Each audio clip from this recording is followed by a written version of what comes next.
Oi, tá lembrado da nossa última teleaula de elementos de máquinas?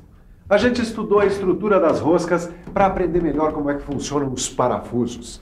Agora, na teleaula de hoje, a gente vai seguir em frente. A gente vai apertar um pouquinho mais o nosso estudo sobre parafusos. Vamos nessa? Então dá só uma olhada no que vem por aí.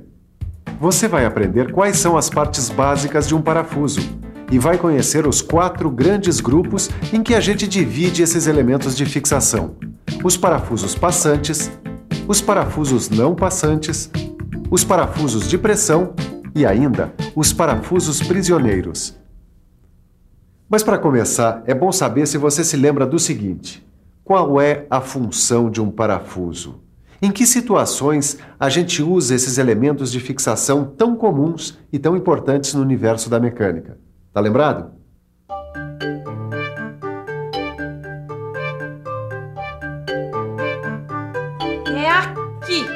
É aqui, Edgar, que a gente precisa decidir qual parafuso que a gente vai usar. Ei, peraí. Mas você sabe definir precisamente em que situação a gente usa ou não usa um parafuso como elemento de fixação? Claro que eu sei. A gente usa um parafuso quando a gente quer fazer uma união não permanente. Quer dizer, quando as peças que a gente vai unir, elas precisam ser montadas e desmontadas. É aí que entra o parafuso, tá certo? E como a gente já estudou o funcionamento das roscas dos parafusos, fica tudo muito mais fácil. Peraí, que é aí que a porca torce o rabo, hein? A gente já estudou os vários tipos de roscas, mas a gente ainda não estudou os vários tipos de parafusos, certo? Isso é verdade, né?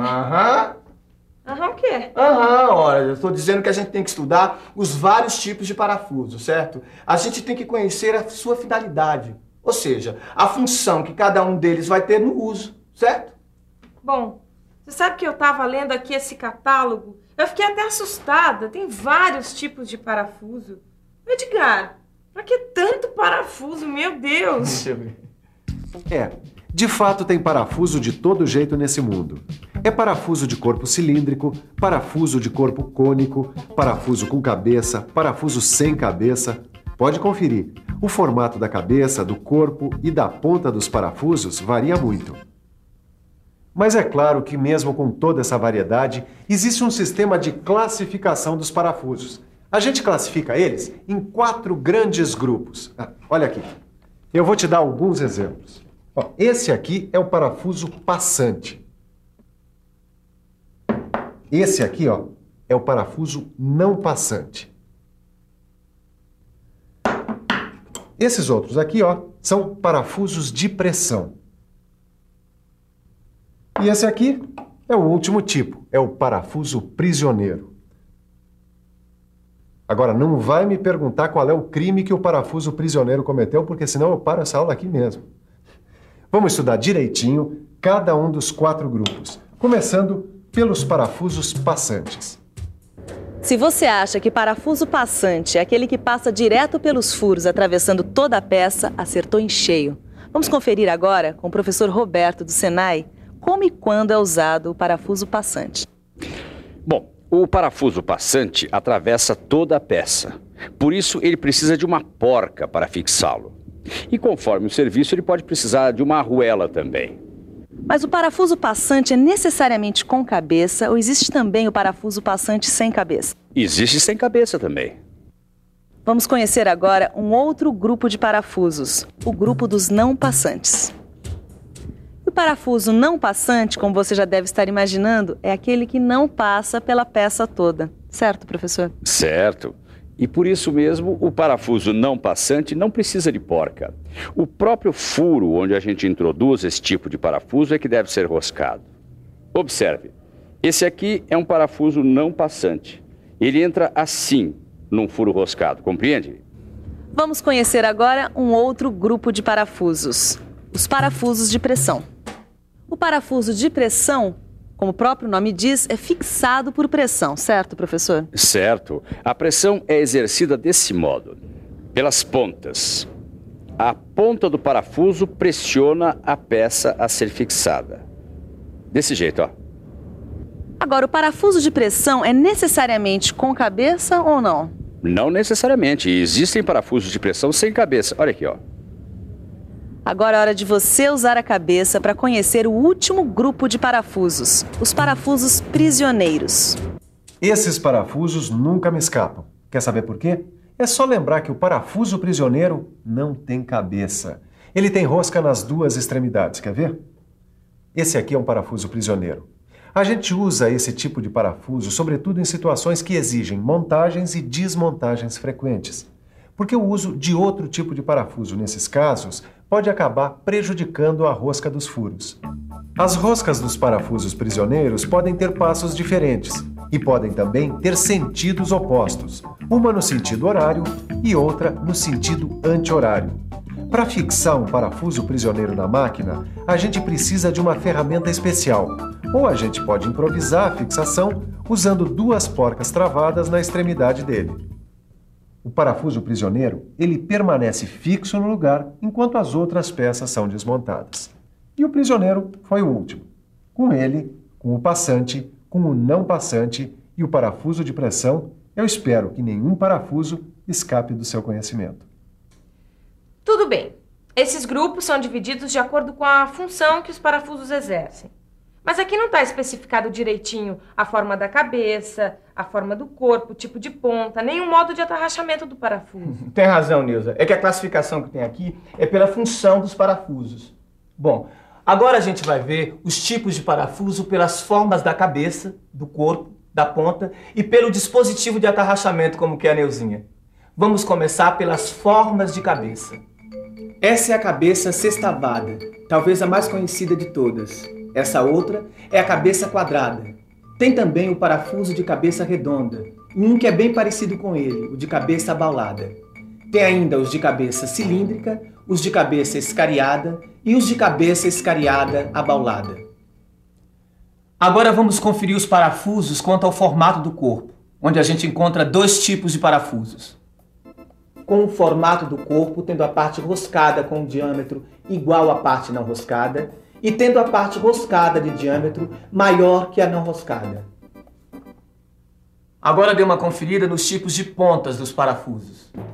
Tem a ponta cônica, tem também a ponta arredondada, tem ainda a ponta plana com chanfro e a ponta plana.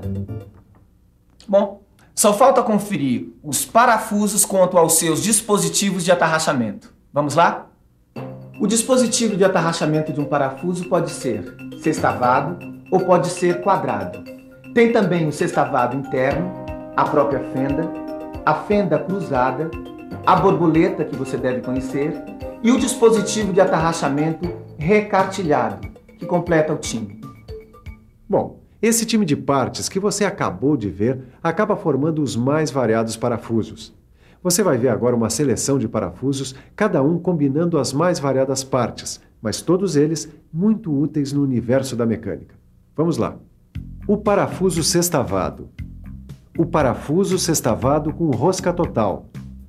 O parafuso sextavado com porca. O de cabeça cilíndrica com sextavado interno. O de cabeça quadrada. O de cabeça cilíndrica com fenda. O de cabeça redonda com fenda. O de cabeça cilíndrica abaulada com fenda. O de cabeça escariada com fenda. O de cabeça escariada abaulada com fenda. Olha, não precisa anotar isso aí não. É só prestar atenção, porque tudo isso aí está lá no seu livro. Vamos nessa? Olha aí o parafuso de cabeça panela com fenda cruzada. O de cabeça redonda com fenda cruzada. O parafuso borboleta. O parafuso de cabeça recartilhada. O parafuso prisioneiro, que é sempre muito procurado.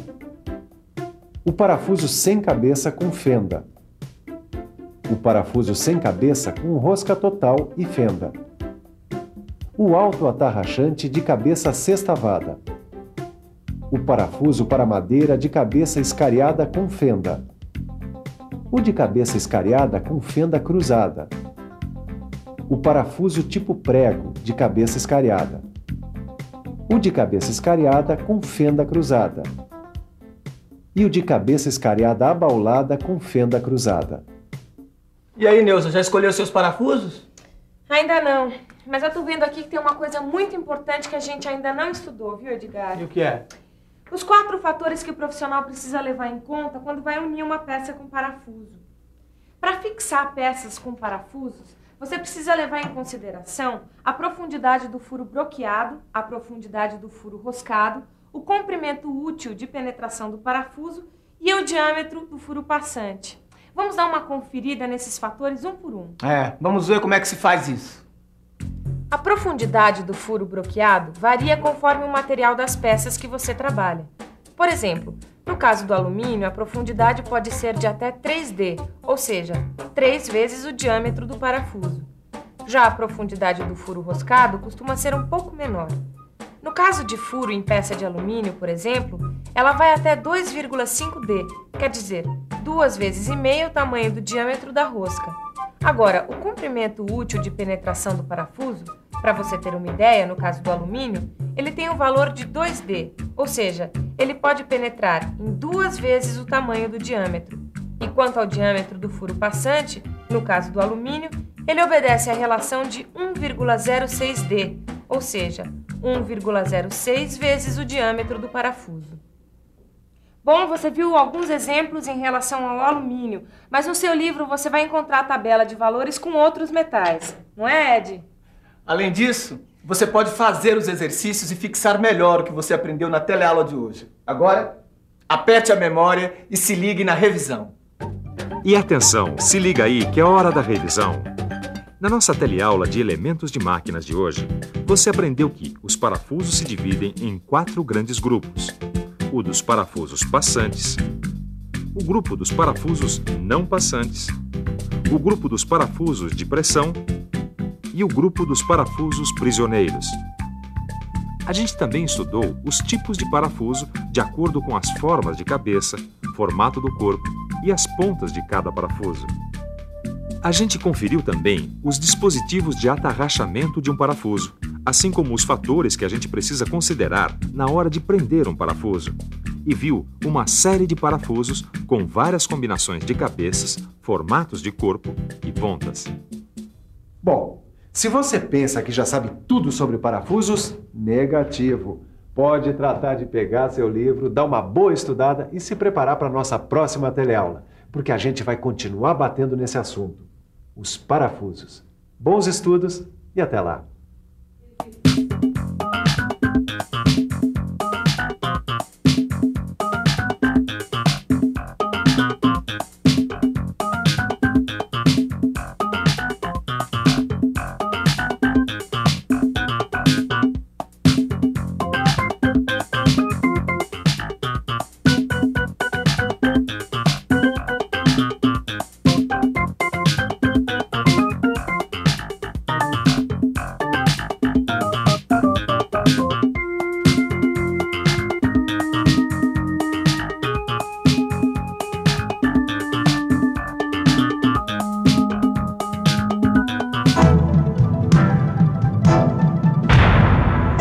Telecurso 2000, um programa de educação do Sistema Fiesp e da Fundação Roberto Marinho.